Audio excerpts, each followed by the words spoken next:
সাথে দেবরের সম্পর্ক কীরকম হবে শরীয়তের বিধান অনুযায়ী? আমাদের সমাজে অনেকে বলে বড় ভাবি মায়ের মতো। এই প্রশ্ন উত্তর বিভিন্ন জায়গায় দিয়েছি ভাই। দেবরের সাথে ভাবির সম্পর্ক হবে কেমন? দেবর যদি পিচ্ছি হয়, 5-6 বছর হয়, তাহলে তো বাবু হিসাব ভিন্ন। কিন্তু দেবর যদি বড় হয়, 10, 12, 14, 15, 16 এর চাইতে বেশি বয়সের হয়, তাহলে সেক্ষেত্রে এই দেবরের সাথে ভাবির সম্পর্ক হবে একজন অপরিচিত পরপুরুষের মতো, বরং তার চাইতে আরো বেশি।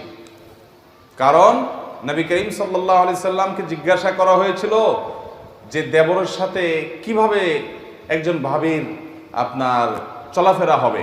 নবী সাল্লাল্লাহু আলাইহি সাল্লাম বলেছেন, আল হামবু আল মাউত, দেবর হলো মরণ। মরণ চিনেন আপনারা? মরণের মতো। মরণরে দেখে যেরকম মানুষ ভয় পায়, দৌড়ে পালায়, ভাবি